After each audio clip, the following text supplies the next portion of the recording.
fucking ruined already. Fucking ruined.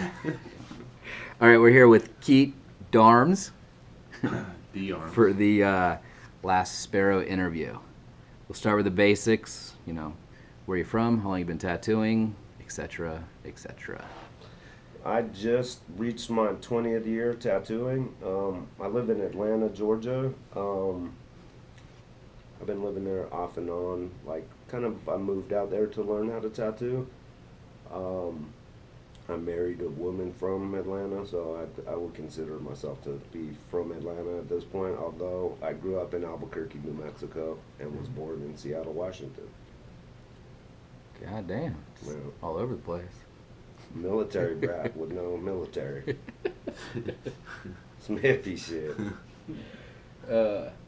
So let's start with your, growing up. What kind of stuff were you into?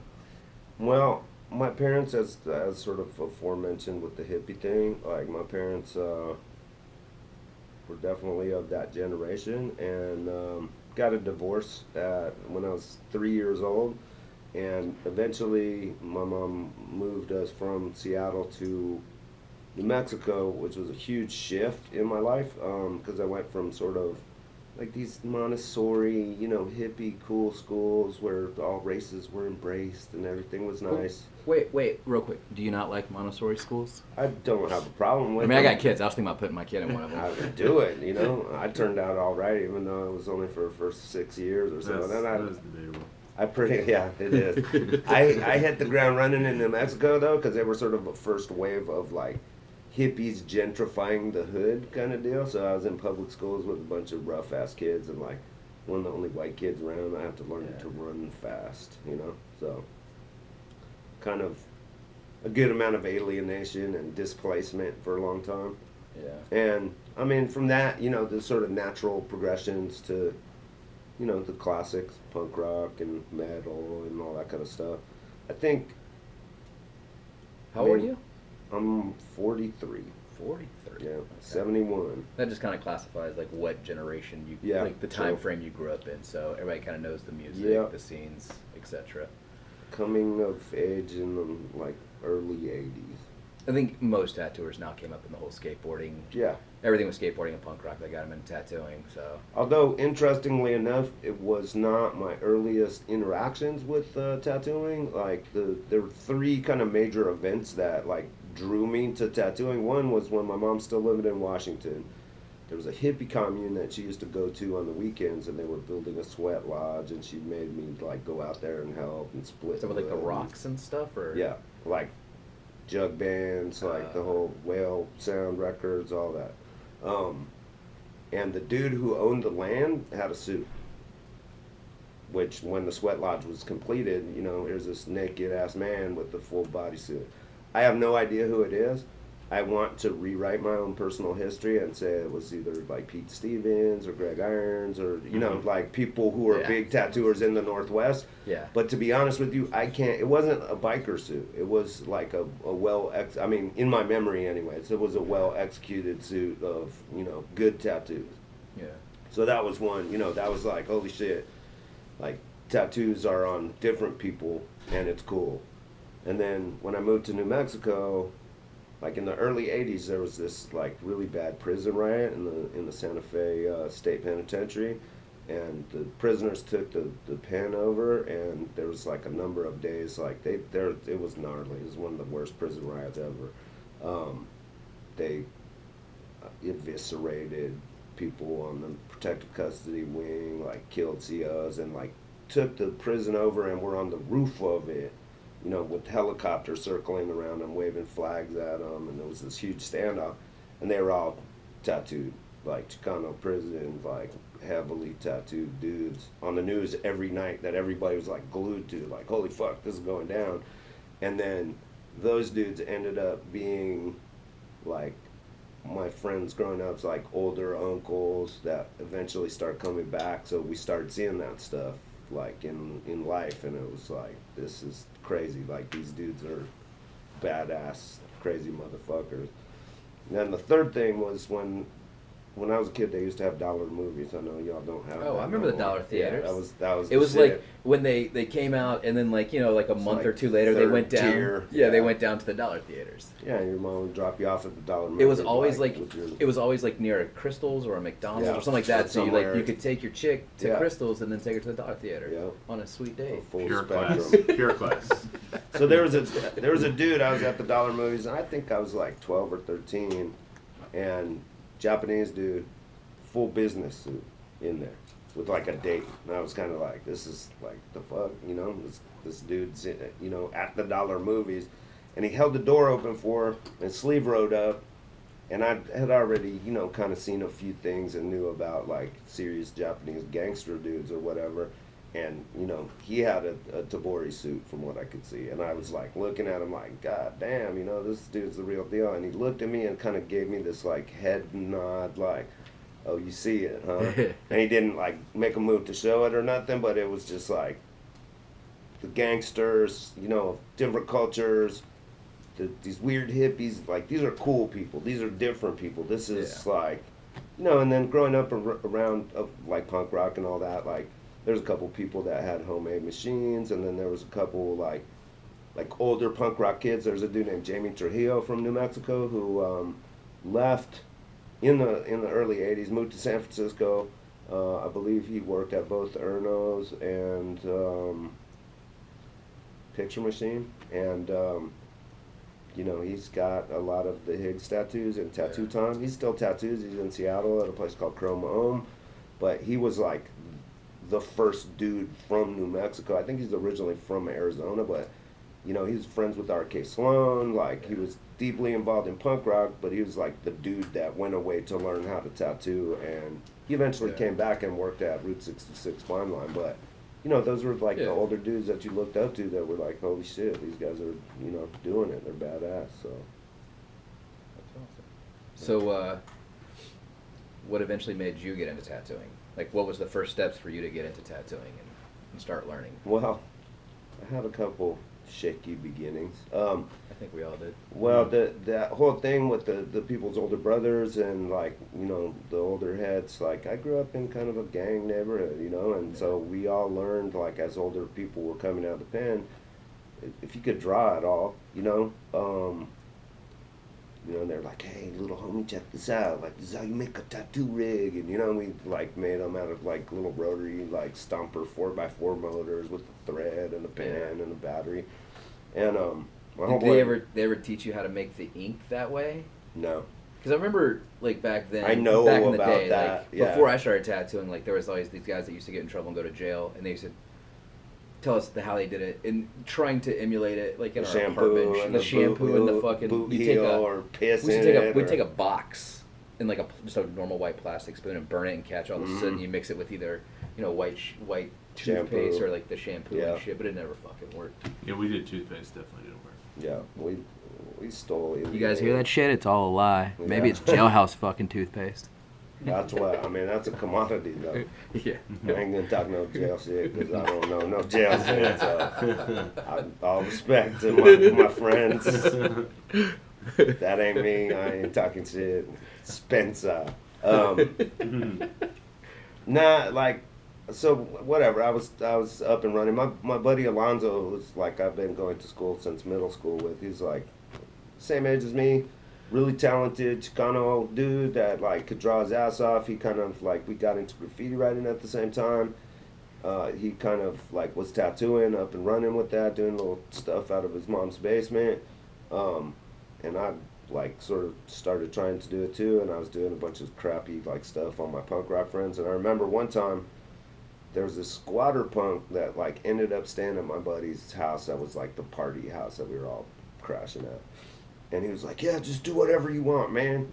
And so I just started tattooing his forearm. And partway through it, I was just like, this dude has to live with this fucking garbage forever. Like, this sucks. I suck at this. This is the last fucking tattoo I'm going to do. So I stopped, and I was lucky enough to be in Albuquerque where there's a pretty good tradition of good tattooing. And Route 66 Fine Line like, was putting out awesome work at the time. So there was definitely an example, like, so that I could be like, this isn't that, like, this is crap, and I need to stop. And I had like, there was also, I guess I sort of need to mention like underground comics leading me to, stealing the research book when I was a kid, and then eventually stealing the Tattoo Times. There's this real cool dude in New Mexico that ran a bookstore, and it was like an alternative bookstore. And I always used to like go in there and steal the cherry Pop Tarts or the Furry Freak Brothers or whatever, and love that shit. And then eventually I sort of migrated over into checking out some of that other stuff, and it was pretty mind blowing at the time, And he eventually caught me stealing and like made me work it off, and that was some life lessons or whatever. And like I never steal from an independent like person ever again. I had a definite hard time with stealing for a while, but that's a whole other story.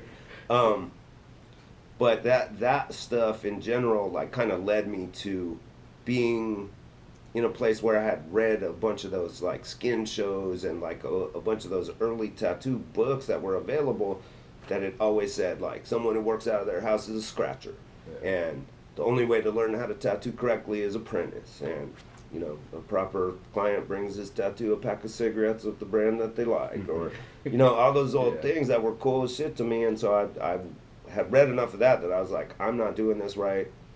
I quit. If there becomes a chance where I can learn how to do this the right way, I'll take it. But for now, I'm not going to do this no more. So, I still got tattooed homemade though for some weird reason. You got any of those left? Oh, yeah, a couple. Some I won't cover. My first one is awesome. I crossed my legs like this so it's sideways, I was like, And for years I was all proud of that thing, and my friends would like clown me because I was like 15, Yeah. Skating, I like my tall socks, I'd let that one like lay just a little Slip bit down a lower, little bit. And then everybody's like, what's that fucking dirt smudge you got right there? It's my gang tat, Fucking the size of a dime, So what brought you to Atlanta? My teacher, Cap Sumsky. He basically, I met his wife Bethra. We were going to school together. We had art classes together, and I was writing graffiti pretty heavily. And at the time, she was like, "Yeah, I kind of am interested in finding out about graffiti." And there weren't a lot of female writers, and she was like a kind of a badass biker chick, and like, don't tell anybody I said this, but she won the weenie bite, and like. She's featured in Easy Riders, and she was ahead. She was like kind of a badass. Carried a little strap, like, so she could hold her own. Like that world was like kind of rough at that time, and I was like, I mean, she's got it. She's got it together enough to know what's what. And so I had to bring her to a couple like cool little safe spots or whatever. And then after a while, Cat was kind of like, I need to meet this fucker who's hanging out with my wife, understandably so. And we ended up getting along. And then he was going to make a move. He was working for Brian Everett for a long time, and he had decided it was his time to like make his move and set up his shop. And he said, do you want to apprentice? I need somebody who doesn't have bad habits. He actually, me and my buddy Alonzo had kept tattooing, and he's like, Alonzo will be my first, kind of like working tattooer, and you'll be the apprentice or whatever. So we drove across the country and like helped him open his shop, and did that for like 6 years, managed his business, like, pretty cool. I mean, I did it the whole way. I had to, make needles and fancy shaders with the copper skid plates that people never heard of these days. Wait, say that again? Nah. Rewind. Nah. So what was the, after Caps? I went to, I love Cap, and I had sort of, I don't know, kind of reached a point where I felt like I needed to go on my own little adventure and, kind of kickstart my life. I didn't have the intention of opening a business or anything, but it was just sort of time to get out there, and I felt like there was a lot of exciting things going on in tattooing. This was like 98 when I was finally like, saving up, and the lady I was dating kind of was gonna move with me, and then at the last minute she kind of hit me with the, oh hell no, you go marry me or I ain't moving. So I had a lot of stuff to consider, you know, and you know, right?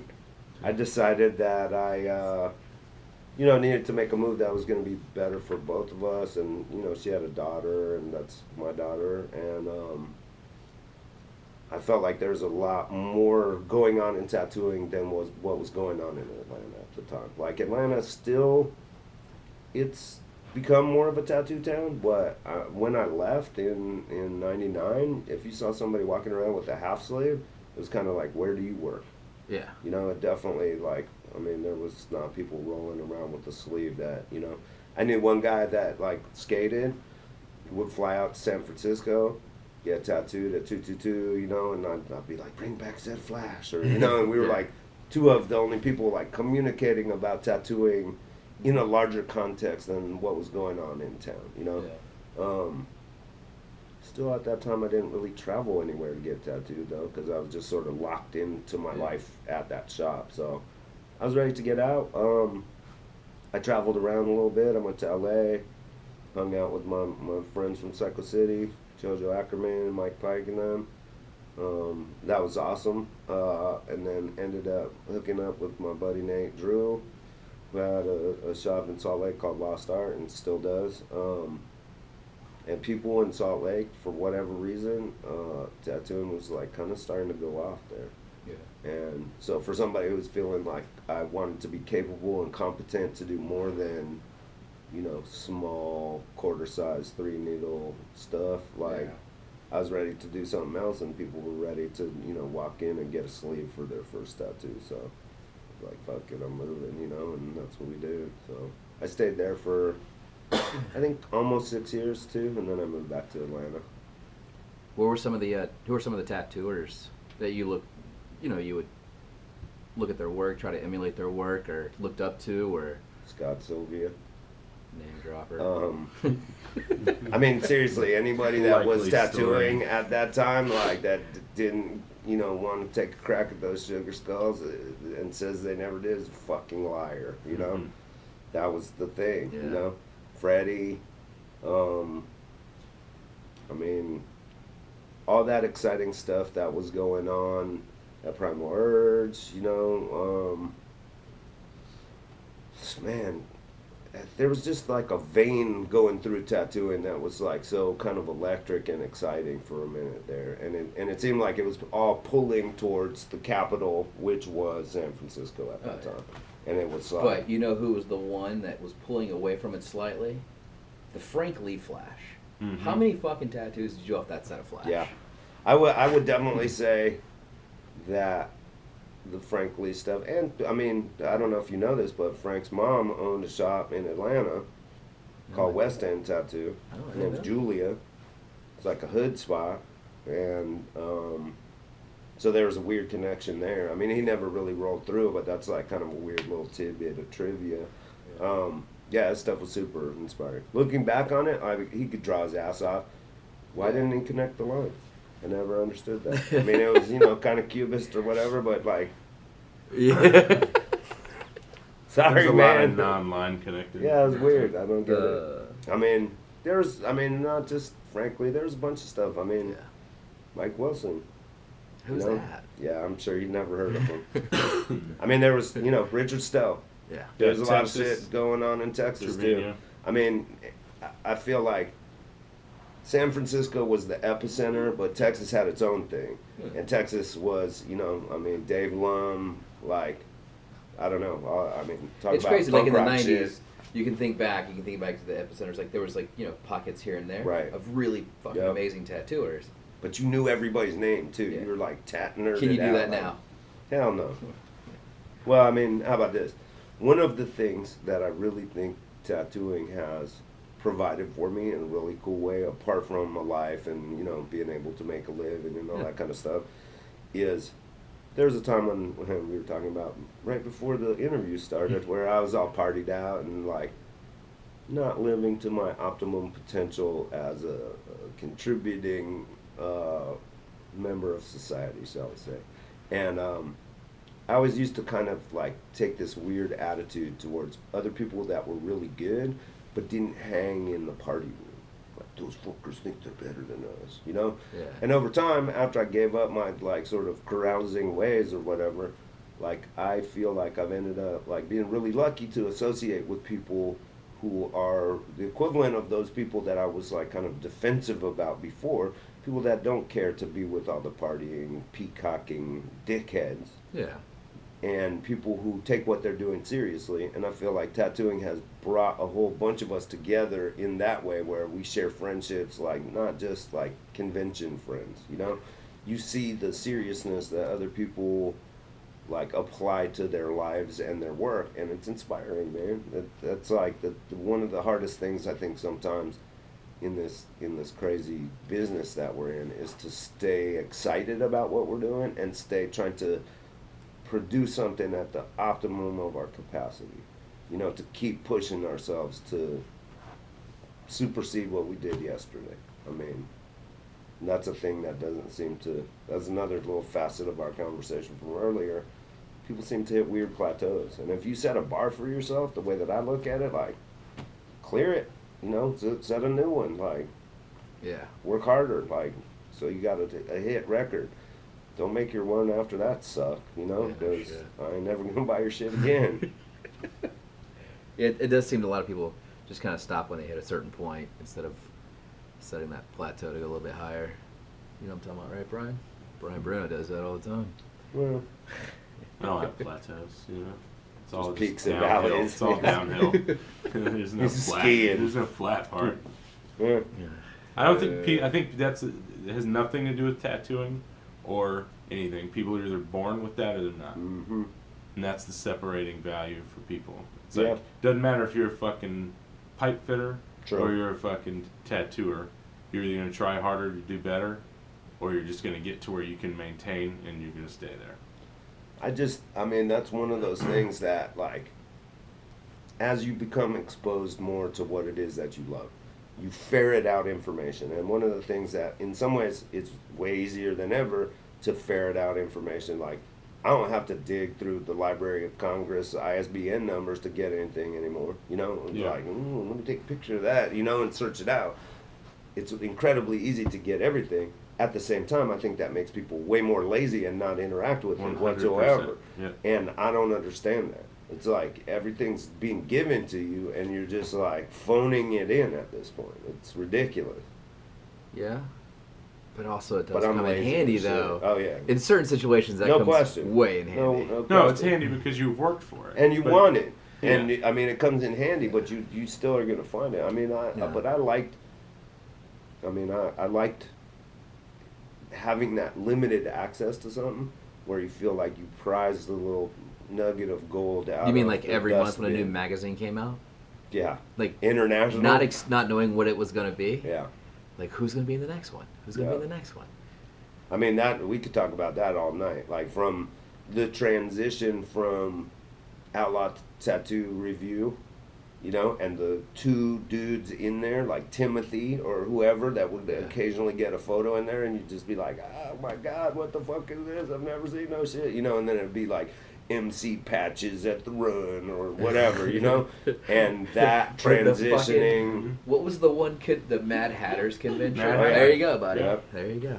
And then there was that transition that happened after, like, Outlaw Biker, where it was like Tattoo Magazine was kind of the one for a minute. Yeah.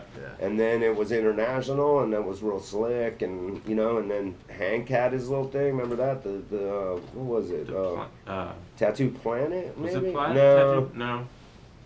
And it was only 2 issues, right? Yeah. It was great, though. That magazine was great. I wish I still had those. It had that weird format, had the boxy kind of, Fuck, what was that called? Anyway. well, the fact that we can't remember it either means that we're old or that we didn't ever have it and we're just making shit up. We're fucking old. It's weird. I mean, and it's funny because I was imagining at some point during this interview the conversation of, or the part of the conversation will come up, you know, what do you think of the new kids, or you know, where's the tattoo business going? We'll get to that. I'm sure we will, but some of my ideas about that is, you know, when I was thinking about that in advance, are everything that I would think to say is it's got to be the same fucking thing the bikers were saying about you goddamn kids with your skateboards and your punk rock music, and you're just gonna ruin this fucking thing where we were able to make a living and now we can't, you fuckers, and you know. So in the same sense, like those guys were saying that shit about us. Yeah. And then our generation elevated it to what it is, and then the kids nowadays. Where the fuck is it gonna go next, though? You know, there's no telling. I mean, here's the thing that because there are always going to be people out there that have that spirit of innovation. Mm-hmm. For every dickhead that's copying somebody else's, you know, old flash, or for every dickhead that's copying somebody who's established that they want to have the look of, and instead of doing their own work, they're trying to look like somebody else. You know, for every 100 people like that, there's going to be one person that goes in a direction that you're just like, holy shit, where'd that come from? You know? Mm-hmm. And technically, I mean, there's nothing new under the sun. Like, as soon as they invent a way to make it not hurt or to not draw blood or whatever, like, it will no longer be what it is. And that's, I mean, that's whatever. That's a shift. You know, you can get it laser etched forever or what, you know, whatever. Like, then it's not tattooing. The science aspect behind tattooing and the way it works in the skin and all would definitely defeat any... Yeah. Well, it'll always degrade. I mean, there's no way to put something on something living. And like Brian said, when you get too realistic with it, you're just fucking stealing from them. Yeah. Well, I don't know who said this. I think I know who said it, but I don't want to put words in their mouth and misquote. I mean, with portraiture, it's a remarkable skill. I mean, and people, you know, the color thing, technically, a different conversation, perhaps. Mm-hmm. Black and gray portraiture is something that I really enjoy seeing done super well. However, in any realism, in painting or whatever, it's an amazing set of skills. But it's kind of like taxidermy. It's emulating life, but it's not creating anything. Yeah. It's a great replication, but, you know, at its best, it doesn't bring anything to the table. That one could be argued. That's a personal opinion. You know, I think that the other thing about portraiture and the skin, as remarkable as I think it is when it's done right, it always looks fucking weird if you put anything next to it. So you either have to have a bodysuit of portraits, which I've seen and it looks pretty cool, or, you know, you got this weird chunk of a portrait next to, you know, whatever else, you know, Biomech or whatever it is, and it's always just sort of floating. And the way that I like a really well composed, I don't necessarily like a bunch of lettering around portraits. It can work, but, you know, I don't prefer it. But I do not like it when there's just a bunch of black brushed randomly to give it like the contrast value, because what do you do to add to that? You know, I mean, it's just a floater, you know, like on a, you know, it's like painting your piece halfway up a train, you know, it's kind of like, cool, you did that, like, awesome, you know. I think there's three major elements of tattooing, and most tattooers don't have all three of them at the same time. And it's the art skill, it's the application skill, and then it's the design skill for the body.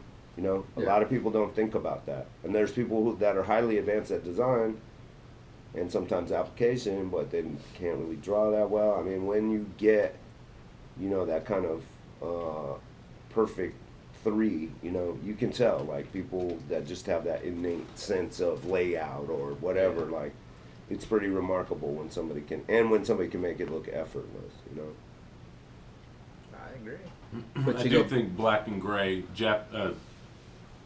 like the whole Cholo, black and gray, when done large scale, is one of the few things that comes close to the class and the look of Japanese bodysuit. I agree.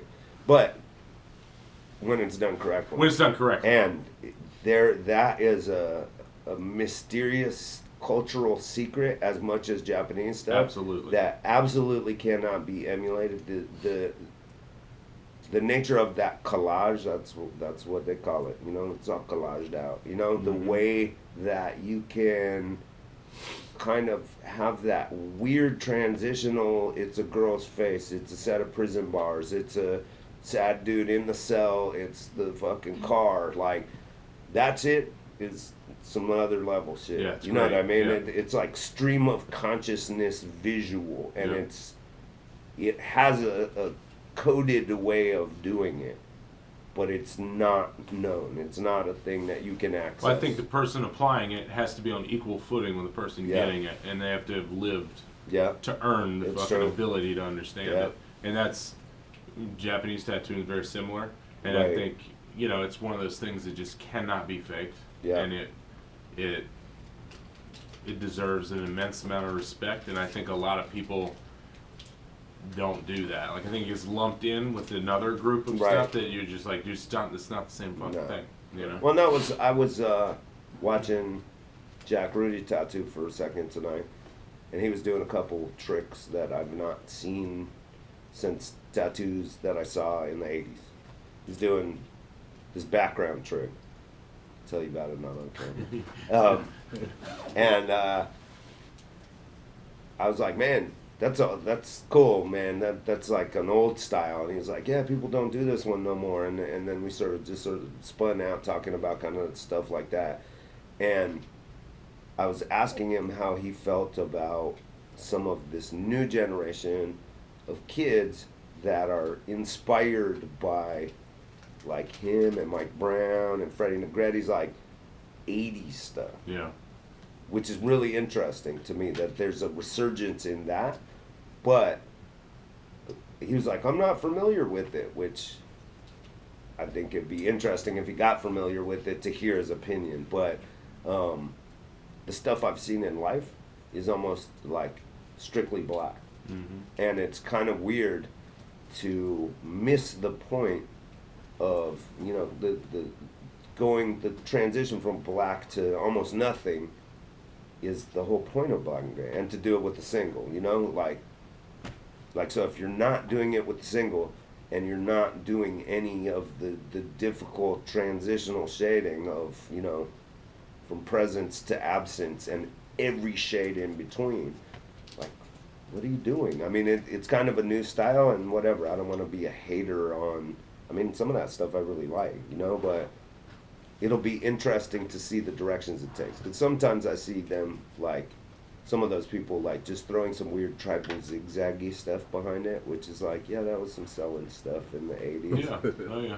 But, I mean, to come back on that, like, after, you know, I guess it's a similar part of the conversation as, like, everybody wants to be a faux biker now. I mean, when I started tattooing, I hated bikers. Absolutely. The people that taught me were bikers. I certainly didn't hate them. I hated them because I was fucking terrified of them. And it's gnarly. It was fucking gnarly. Yeah, and I seen some Straight shit up. that, you know, at that age and in those circumstances probably didn't need to be seeing. I mean, I've seen some of that before I ever got to that world too, but, you know, I was lucky enough to know how to walk through it and keep my head up and not be a fucking asshole and get chumped, but at the same time, like, I mean, it was sketchball world. And when I started tattooing, it was the equivalent of saying, I'm going to run off with the fucking circus. I turned my back on the life I could have had, and I'm going to do this.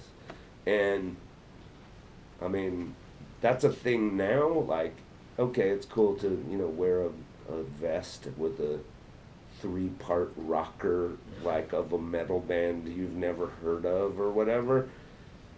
It hurts my soul to see that, because it's like sooner or later somebody's gonna kill you, or I mean, one of those dudes meets a real motherfucker on the street who's gonna shit his pants. Yep. And it's like, you know, but the real motherfuckers are less and less. They're still out there. There's There's still dudes out there, but they're either dead or they're in jail or they're like legitimate business people, and they don't really care at this point. Like that small, oh well, maybe we can recruit that guy. Yeah, exactly. You know, like, hey, you want to live a life of adventure?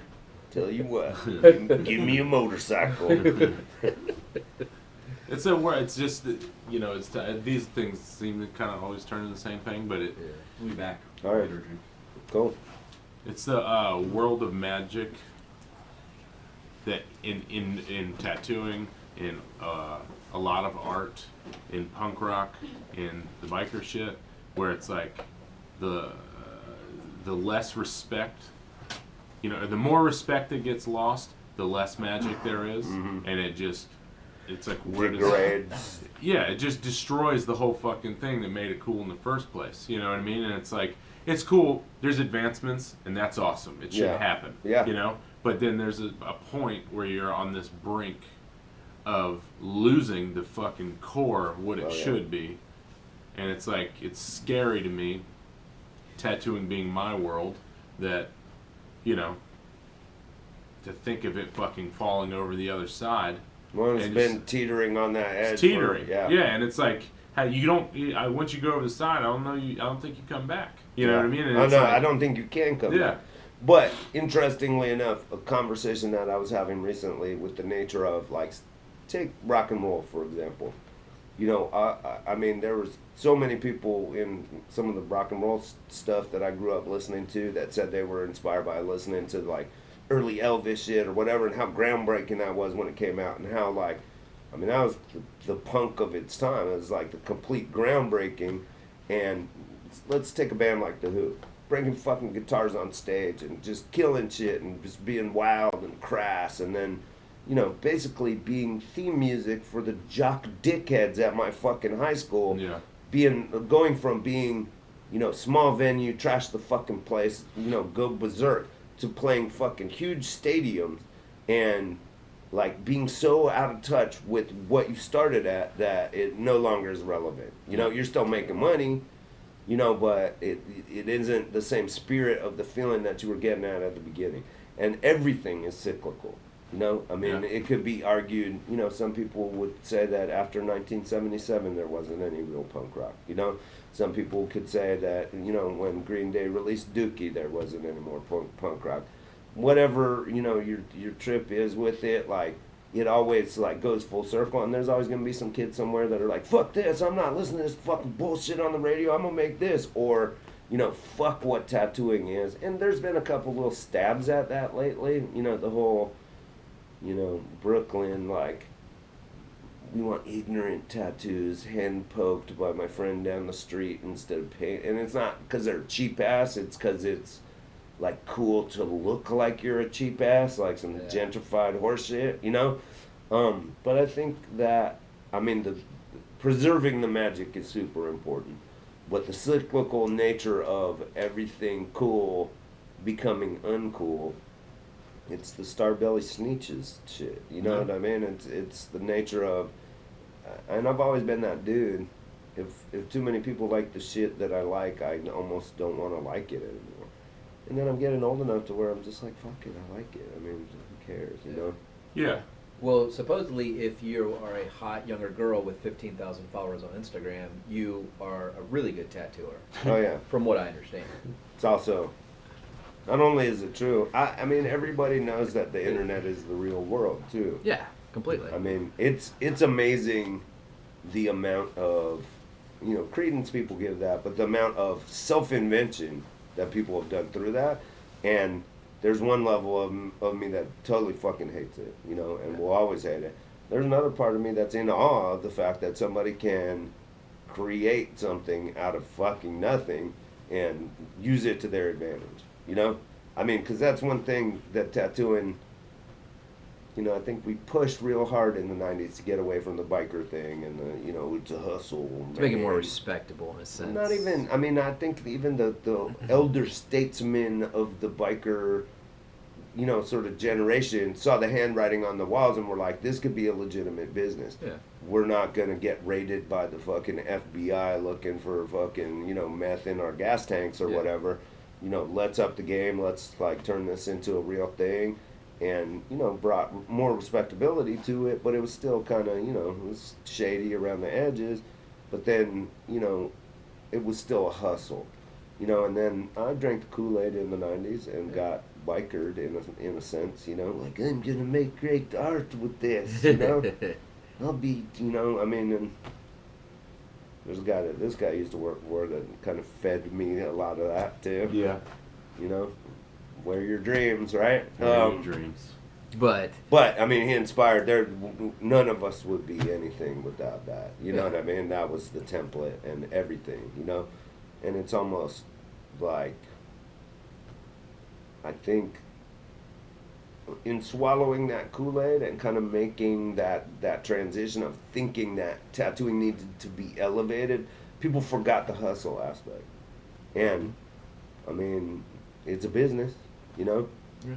And it's like, I mean, for every young punk that just wants to do whatever repaint thing that they just started doing, like, it's like, I'm so tired of these infinity symbols. I don't necessarily want to do them all day, but I want to make a living, you know? And, I mean, I think the era of hyper-specialty tattooing is coming to an end.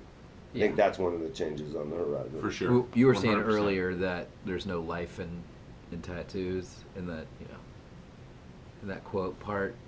But in everyday customers that come in the shop, it's like they, according to Pinterest, if it's upside down facing you, it's inspirational and it encourages you in everyday life, which to each their own.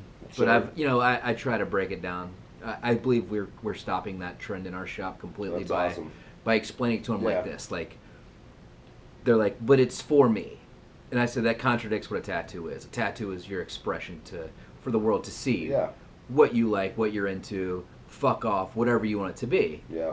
So by you walking around with a tattoo, everybody looks at you and can kind of tell who you are from that tattoo. Yeah. So it's nothing about you. It's what you're portraying to people. So if it's upside down on your wrist facing you, it contradicts what it is. It's like if you want an inspirational speech for you to live every day, put it on the back of your fucking door at your house and read it when you go to work. Yeah, get a footprints thing, you know, by your stove. And if that doesn't work, you just tell them Lindsay Lohan started that whole fad and they totally don't want to get That's it. a good one. we tell them, like, if you buy a shirt that's got a statement or, say, a Gucci logo, do you want it upside down so nobody can read it? Yeah. You don't buy a shirt with whatever dumbass saying that you have on it, like you want everybody to see it, you know? And whatever, like that aside, like that, I mean, that's the day in, day out grind. And, I mean, we could talk about that all night, too, but, I mean... We love our customers, though. And we'll do that shit all day. Like... Hell yes. I think the world... A lot of the world as a whole, but especially, tattooing in general...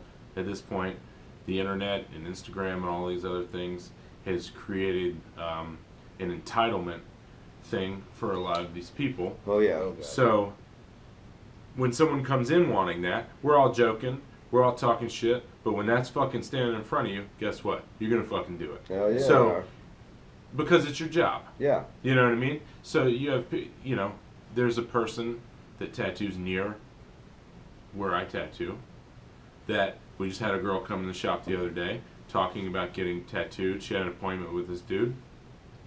Walks in. She's like, oh, it's like a flower or whatever the fuck. I was thinking purple. And he, like mid-sentence, he stops her, puts his hand in her face, goes, whoa, I don't do purple. I don't do fucking purple. Okay? So that's where we're at. Yeah. In tattooing. Yeah. Your job is to put tattoos on people. But you don't do purple. Okay? So that is the exact disease that is rotting tattooing. That's true. And life in general, because it goes into many other facets. Absolutely. But all these people are like somehow out of touch with the real world where no one gives a fuck. Yeah. No one gives a fuck. Well, and it's like we've invented this microcosm where we have an elevated sense of self-importance for a thing that we do that's ridiculous. Yeah. It's fucking useless. It's, making a picture on somebody that's going to fall apart and look like shit in 20 years. I don't care what kind of magical pigment or whatever. It's going to look faded. The line's going to be blurry. Like, that's the nature of tattooing. They age like you age. You ain't going to stay young and trim forever. So be it, And... I think that not only that sense of entitlement for the artist, I mean, the customer has a certain non-understanding, which I feel like artists no longer are taking the responsibility to educate people into what something is. They've been as educated as they need to be for you know, we've had, what, like 10 years of tattoo TV shows at this point? Yeah. And, I mean, there's plenty of tattooers I can think of that haven't been tattooing for 10 years, you know? So to contextualize that, like, you got put onto tattooing when you, like, that was the ground that you came in on.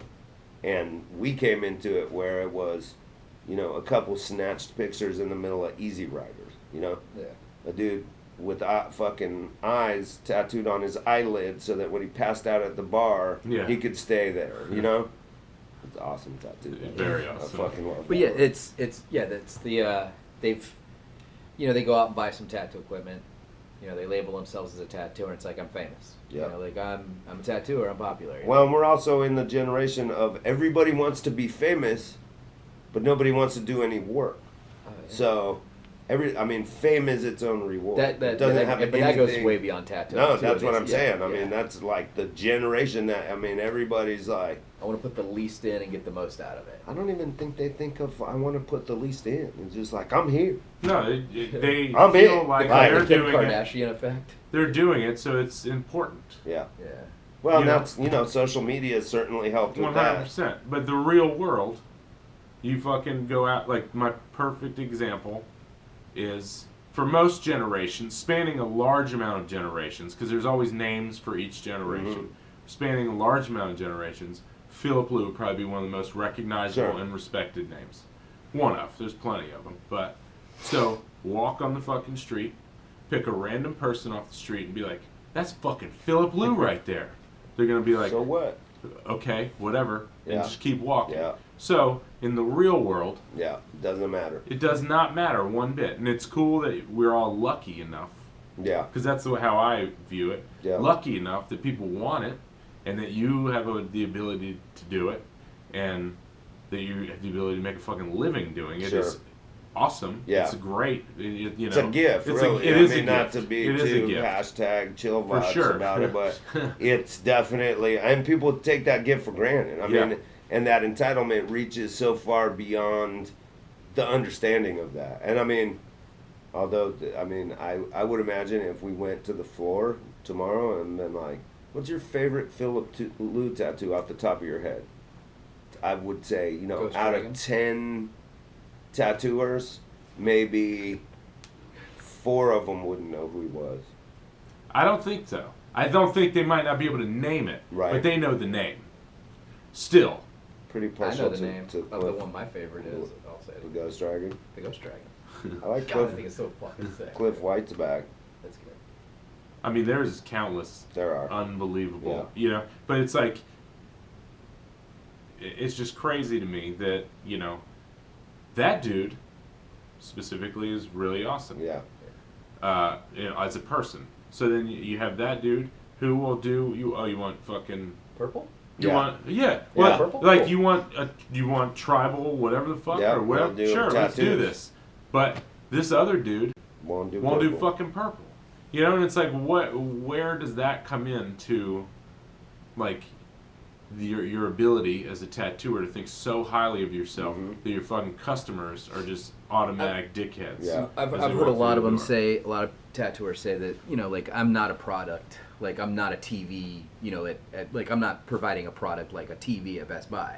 You know, I'm providing something specific that I'm doing with my own hands. And in that aspect, it's half my tattoo, half yours. So you get your say-so, but I get mine too. Because when you walk out the door and you walk down the street and someone goes, oh, nice tattoo, you're not going, oh, Billy at so-and-so shop fucking did it.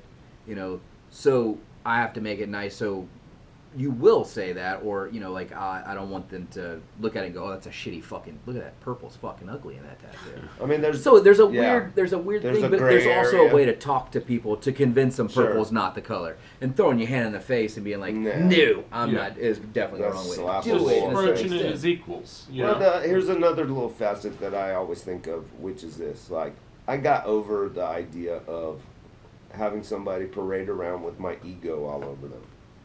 Yeah. It's like fucking nutting on somebody for life. It sucks. Like, why would you do that? Like, so we're like porn stars without the fun part of it? Without the quick money and the drug habits. I guess I can only speak for myself. At times. Who knows what tomorrow may bring. Never know. No, but I mean, like the idea that you think that whatever it is that you're doing is so important. You know, it's like a perfect example of that. A koi is an awesome tattoo because a koi looks a certain way. If you don't adhere to that certain way that a koi is supposed to look, there's a couple ways to play it. But as a tattoo, you know, especially for me, it sort of follows a Japanese textile pattern kind of thing. If you're like, yeah, I'll draw my own version of that, you end up with some weirdly scaled, angry eyebrow fucking underlit kois from the 90s. And sure, we all did it, you know, to a certain extent. Maybe even pierced it. Yeah. Sometimes that's how it goes. Maybe a chrome koi. You never know. No pupils. It was. Well, I mean, but that's that element. I mean, okay, so then there's some customers that ask for that stuff specifically. Yeah. But then there's also like, you know, I'm gonna take it to the next level. I'm gonna really hook this one up, and it's kind of like, why? It's great. You don't need to reinvent the wheel. You don't need to. The reason something's cool. And that's one of the things that I love about tattooing, one of the things I love about certain aspects of culture in general. There's a code. There's a codified, proper way to do things. And I love the idea of, you know, in your lifetime, you should only try and master one thing. And you probably won't master it. But the idea is to strive for the mastery of one thing. And, you know, girl heads, not necessarily what I'm talking about. Talking about, like, to me, for myself personally, it's matching the tattoo to the person. You know, it's like being a personal tailor. I always loved the idea of, you know, the I'm sure it was badly mangled in the quote of, like, getting to know the Japanese tattooer, bringing them gifts for a year as they get to know you, and then picking you the design that reflects your position in the game, kind of. To where it's something to live up to, or it's something that you embody. I think, like, the idea of knowing somebody's spirit well enough to be like, that's what you need, you know? Yeah. I think that's part of the magic, and I think at the same time that can go disastrously wrong because you can have that inflated sense of self-importance and be like, you know, I know what you need. You need a pierced koi, or, you know, whatever it might be. So I think to strive to match the thing that the person's wearing with, you know, the thing that you can do for them without your ego involved in it, you know, I think that's what I'm trying to do. I think the thing that helps, like, you know, Japanese is an example, and it goes back to the you know, cholo black and gray, like, you know, large scale thing, is there's an amount of respect in both of those not to fuck with the design. Because you're like, you realize that you can do it and it will have your stamp on it somewhat, but the reason it's fucking cool is bigger than you. Yeah. And the reason it's there Yeah. is because it's been cool since before you were there. Yeah. And it'll be cool since once you're fucking gone. And so when people that realize that can just kind of like connect with it and be like, this is just my offering to this fucking awesome thing, whatever it may be, you know, and then it has this like life of its own, this image, you know. It's and like then, and it's like continuing on. Like, and there'll be someone else to do it, and then you know, and so if you could get, you know, some sort of thing where it's just like 100 years of dragons. Yeah.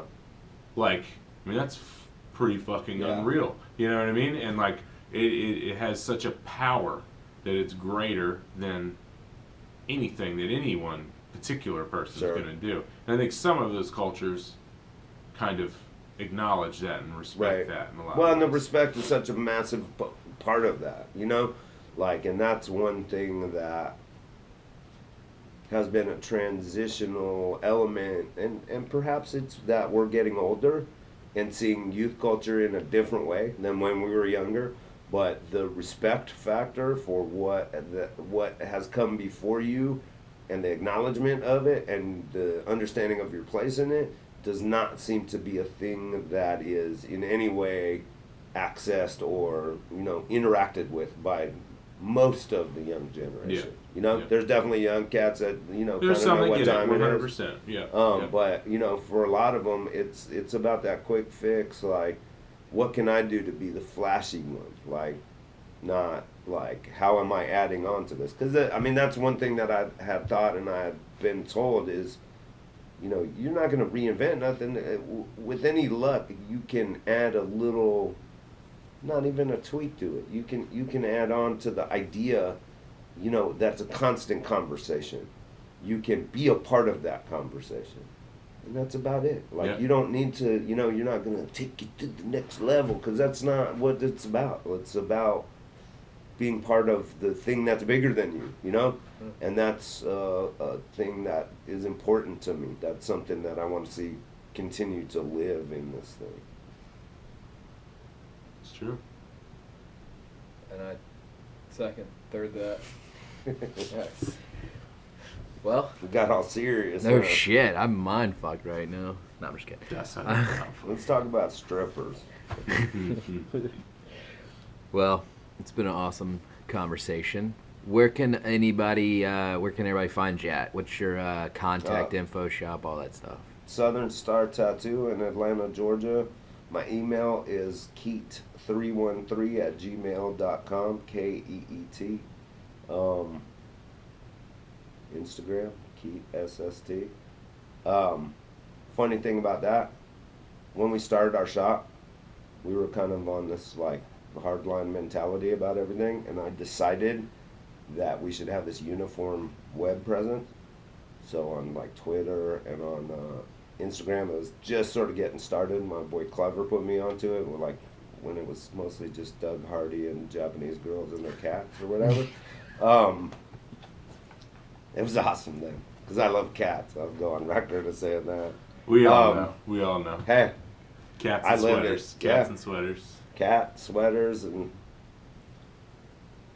cologne. I had to think about it, but those are, and you know, my family too. Yeah, they're A distant fourth. just behind your card, you know. Yeah. I got on that cologne, forgot what the fuck I was talking about. We got these kitty cats. Oh, so yeah, this is the last thing I'm gonna say. We were taking that hard stance on everything, and I did the like kind of biker thing where you would introduce yourself by your MC club first, and then your name. But I did like my name with the SST behind it, and then it became a thing. It is definitely a thing. It's 100%. weird. It's cool. Like, but I literally remember the moment when I was like, let's all do this, and then now it's a thing. Kind of cool. That's my contribution to the ongoing conversation of. You invented Instagram, which is well, like, no, unbelievable. I did not. is it Japanese true? people did. Is it true that someone at your shop invented the word sexting? No. Although Josh may have perfected it. Awesome.